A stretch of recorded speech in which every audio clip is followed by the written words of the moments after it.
You tell yourself you want change, but if you were completely honest with yourself, deeply honest in the quiet moments when nobody is watching, you would realize that what you truly fear is not failure, it is transformation. Failure still allows you to remain who you have always been. Failure protects the identity you already know. It keeps the story familiar. But transformation demands the death of the version of you that has spent years learning how to survive. And that is why so many people remain trapped in lives they secretly hate. Not because they lack intelligence, not because they are cursed, not because they were born incapable of greatness. They stay trapped because the mind becomes emotionally attached to the person it has practiced being for years. Even suffering becomes comfortable when it is repeated long enough.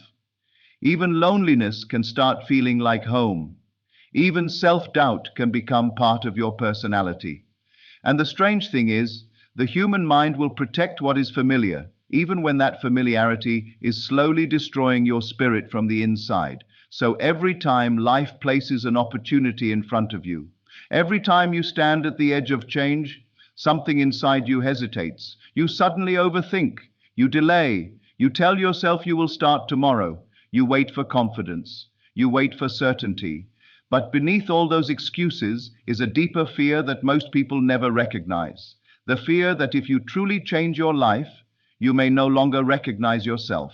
There are people who pray every night for a different future, while unconsciously clinging to the identity that keeps creating the same reality.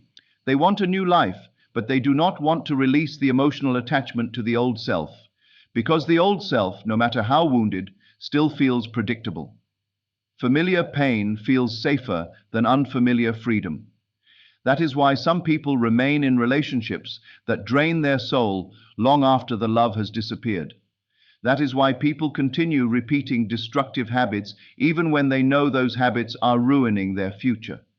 The nervous system becomes conditioned to emotional patterns.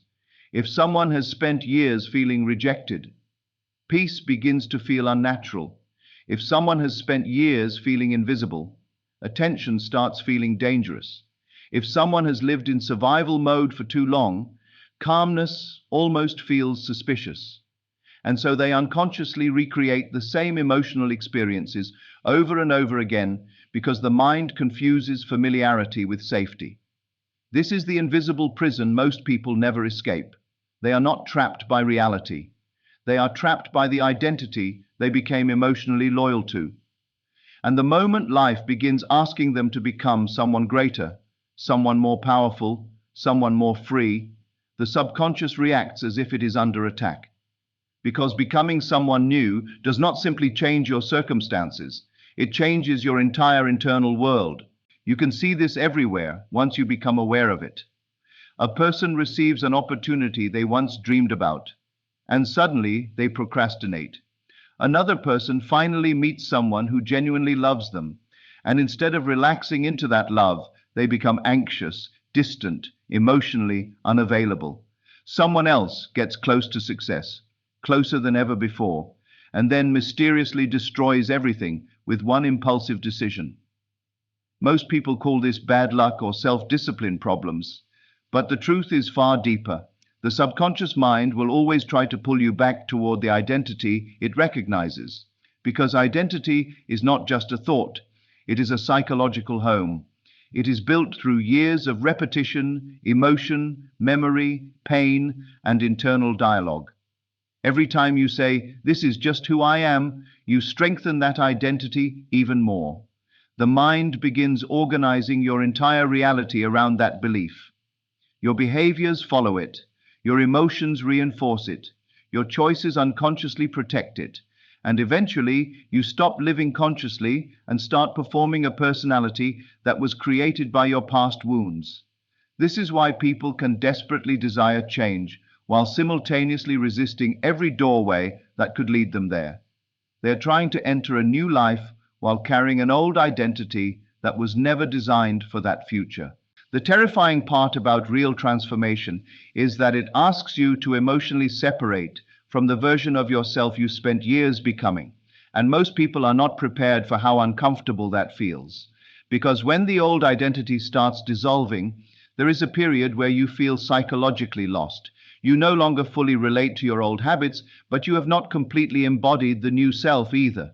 You begin standing between two realities, between who you were and who you are becoming. And in that space, confusion appears, doubt appears, fear appears. The mind starts whispering dangerous questions. What if this is not me? What if I fail? What if people reject the new version of me? But the deeper question hidden underneath all of it is this: who will I be if I let go of the person I have always known? Because identity gives people a sense of continuity, even when that identity is painful. It gives them something emotionally solid to hold on to.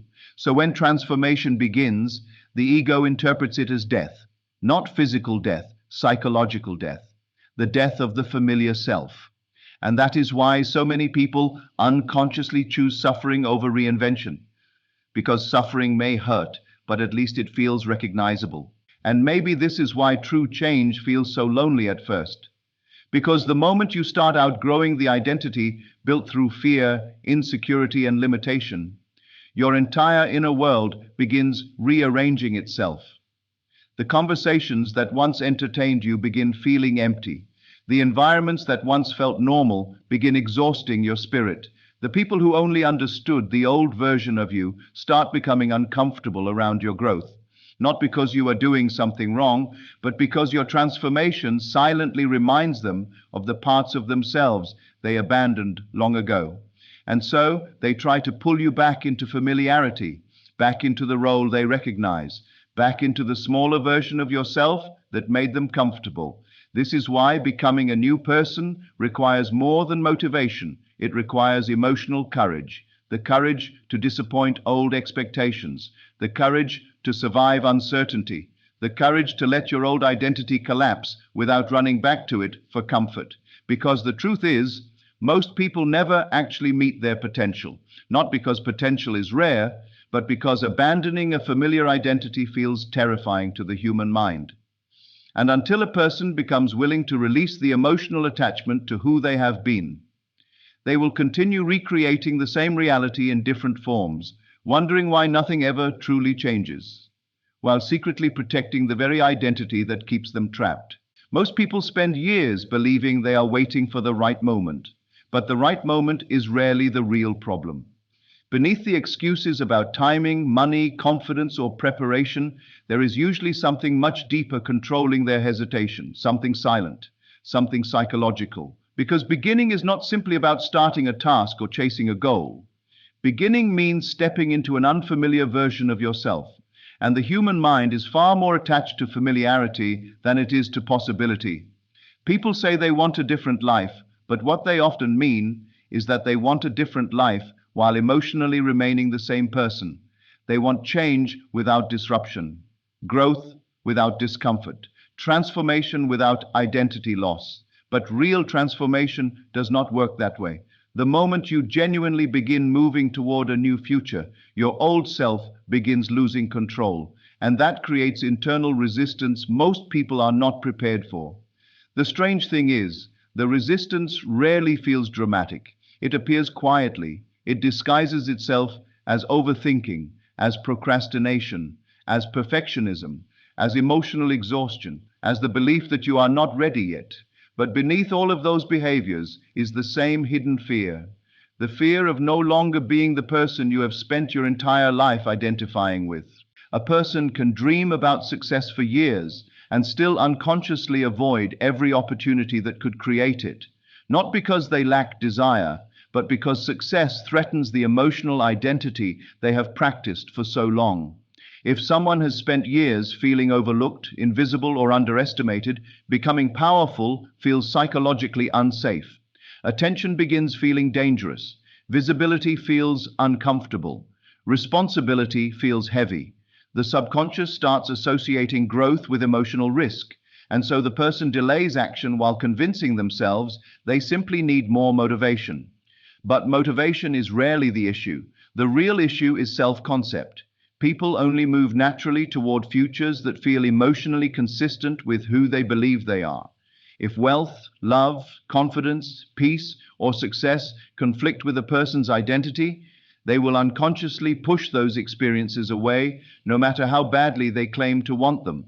This is why some people sabotage relationships the moment they become healthy, why others destroy opportunities right before success arrives, why someone can spend years talking about their dreams without ever fully committing to them.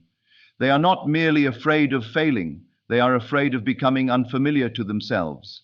Most people do not realize how deeply the past shapes identity. The mind is constantly collecting emotional evidence and turning it into a story about who you are. A child repeatedly criticized may grow into an adult who unconsciously believes they are never enough. Someone who experienced rejection may begin identifying as unlovable without even realizing it. Over time, repeated emotions become internal truths, and once those truths become identity, the subconscious starts protecting them automatically. This is why change feels emotionally violent for some people, because changing your life means challenging the story your mind has spent years rehearsing. It means questioning the identity created through pain, disappointment, survival, and emotional conditioning. And many people would rather remain loyal to a painful identity than face the uncertainty of becoming someone new. There is comfort in predictability, even when that predictability causes suffering. At least the old identity is known, at least it feels familiar.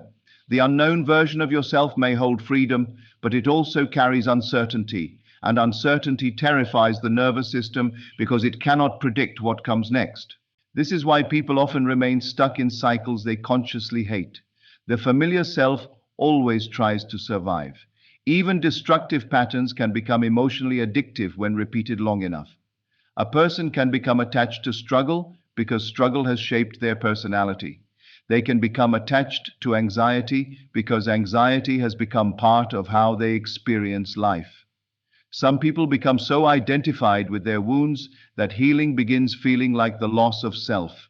And this is where the deeper tragedy begins, because many people unknowingly build identities around survival instead of possibility. They introduce themselves through their fears, their past pain, their limitations, their disappointments. Every internal sentence reinforces the same psychological structure. I'm always unlucky. I'm just not confident.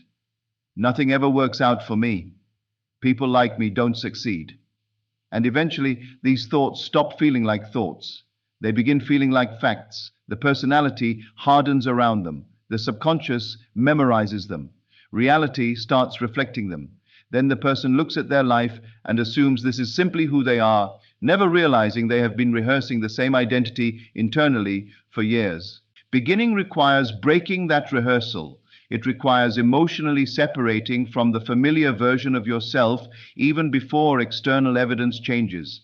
And that is where most people retreat, because the early stages of transformation feel unnatural. The new self does not immediately feel comfortable. Confidence can feel fake at first. Discipline can feel forced. Self-worth can feel unfamiliar. Peace can even feel boring to someone whose nervous system has become addicted to chaos. So the mind tries pulling the person back toward emotional familiarity, back toward old habits, old thinking, old environments, old emotional patterns.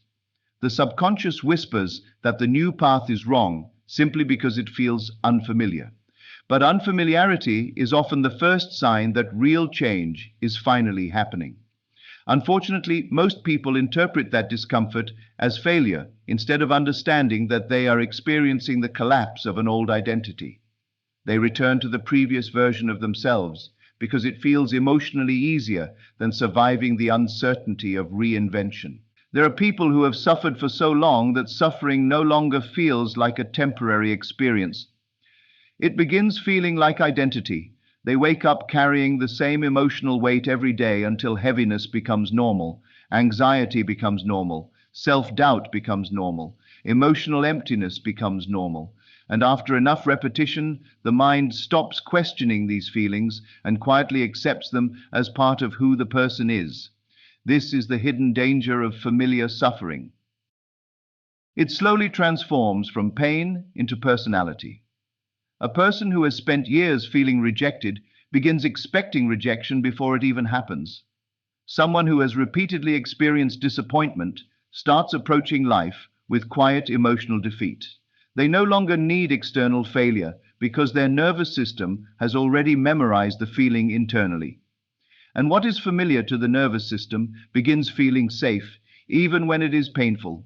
This is why many people unconsciously return to the very situations that hurt them, not because they consciously enjoy pain, but because pain has become emotionally recognizable. The mind clings to what it knows. Even toxic emotions can become comforting when they are familiar enough.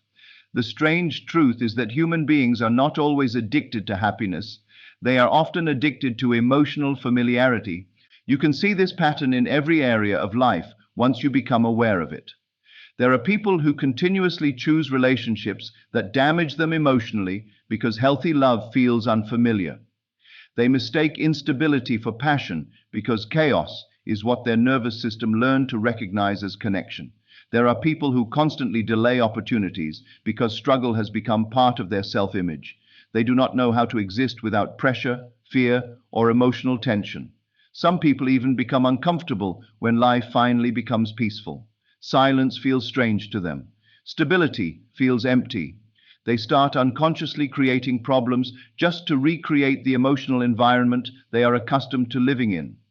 This is why healing can feel terrifying to certain people. Healing does not only remove pain, it removes familiarity. And when familiarity disappears, identity begins shaking underneath the surface. The subconscious asks dangerous questions. Who am I without this suffering? Who am I without this struggle? Who am I if I no longer carry the pain that shaped my personality? Most people never consciously ask these questions, but their behaviors reveal the fear anyway. Because sometimes people are not holding on to suffering. Suffering is holding on to the identity they built around it. The mind is constantly trying to preserve emotional consistency. If someone has spent years seeing themselves as unworthy, they will unconsciously filter reality through that belief. Compliments will feel suspicious, opportunities will feel intimidating, genuine love will feel unsafe, success will feel emotionally unnatural. The subconscious keeps trying to restore the familiar emotional state because it believes familiarity equals survival. This is why people sabotage things that could genuinely transform their lives. They may consciously desire happiness while subconsciously resisting it at the exact same time, and the resistance rarely looks obvious. It appears through hesitation, emotional numbness, procrastination, withdrawal, self-criticism, overthinking. Suddenly, the person convinces themselves that now is not the right time. They wait for certainty that never arrives. But beneath all of it is the same hidden attachment to the old emotional identity. Because if suffering has shaped your personality for years, peace can feel emotionally foreign. And the unfamiliar often feels more dangerous to the mind than the pain it already knows. What makes this even more tragic is that many people begin romanticizing their suffering without realizing it. They tell the same painful stories repeatedly until the story becomes their sense of self. Every conversation reinforces it. Every internal dialogue strengthens it. I've always struggled. Nothing works out for me. People always leave. I'm just this kind of person. The repetition becomes hypnotic. Identity hardens around emotional wounds. Eventually, the person no longer experiences pain as something they carry. They experience it as who they are. And once pain becomes identity, letting go of it feels like losing part of yourself. This is why transformation feels emotionally violent at first, because growth requires the death of familiar emotional patterns. It asks you to stop emotionally rehearsing the old story. It asks you to release the identity created during your darkest moments. And the ego resists this because it wants continuity. Even painful continuity feels safer than uncertain freedom. So people cling to old suffering while secretly wondering why life never changes. There are people who have spent so many years surviving emotionally that they no longer know how to simply exist peacefully. Their bodies remain in a constant state of tension because tension became normal long ago. Their minds constantly search for danger because their nervous systems were conditioned to expect it. Even when life improves externally, the internal programming continues recreating the same emotional reality. This is why external success alone rarely heals someone. A person can change environments, relationships, jobs, cities, even entire lifestyles, and still carry the same suffering internally because the identity underneath remains untouched. Wherever they go, the subconscious keeps projecting the same emotional patterns onto reality. The outer world changes, but the inner world continues repeating itself. And until identity changes, suffering often finds a way to recreate itself in new forms. The mind always tries to return to what feels emotionally familiar, even when that familiarity causes pain. This is why some people unconsciously reject peace the moment it arrives, because peace requires a version of self they have never practiced being before. The most difficult part about releasing familiar suffering is that there is often grief involved, real grief, not because the pain was beautiful, but because it was known. Human beings become emotionally attached to their own patterns, even destructive ones. And when those patterns begin dissolving, there is a temporary feeling of emptiness.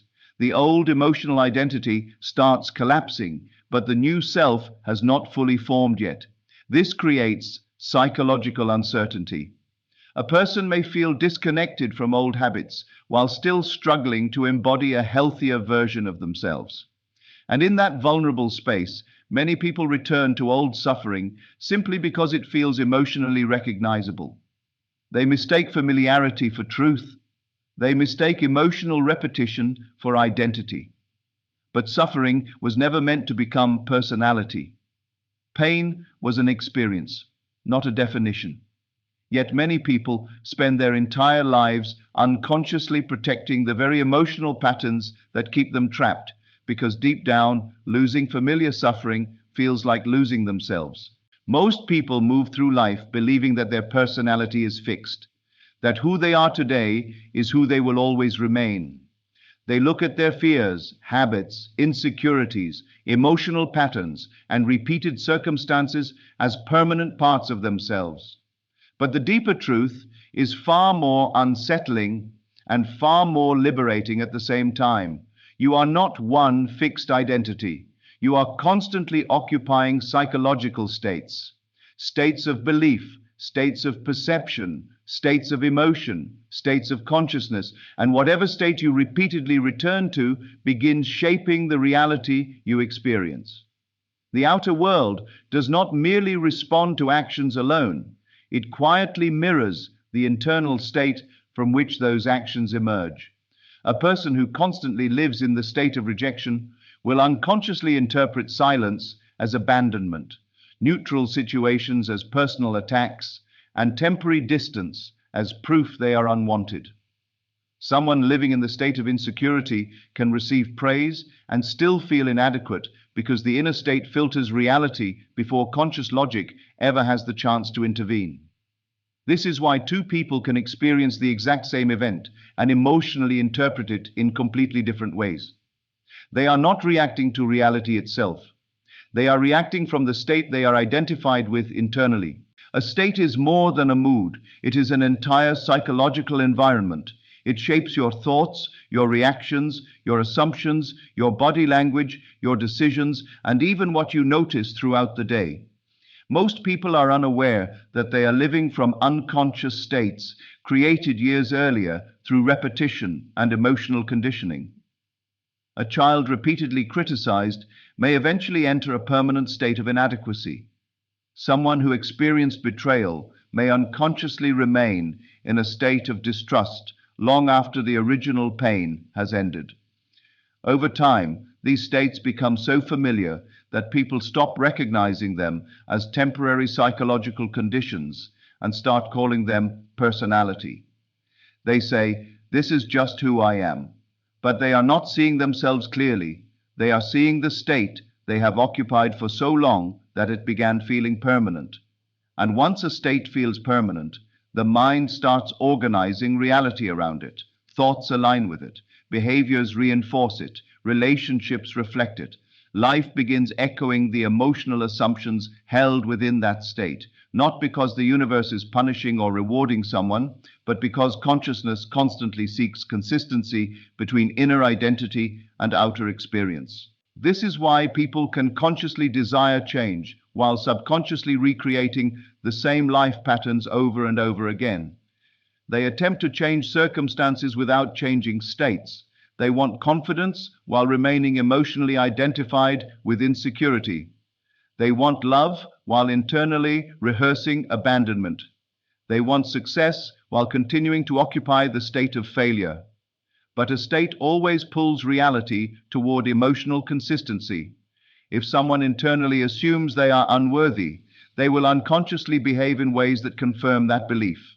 Opportunities will intimidate them. Healthy relationships will feel uncomfortable. Success may trigger anxiety instead of fulfillment. Not because these things are wrong for them, but because the state they occupy cannot emotionally recognize those experiences as natural yet. The subconscious always tries to return the person to the emotional environment it knows best. This is why transformation feels uncomfortable. It requires entering a state the nervous system has not memorized before.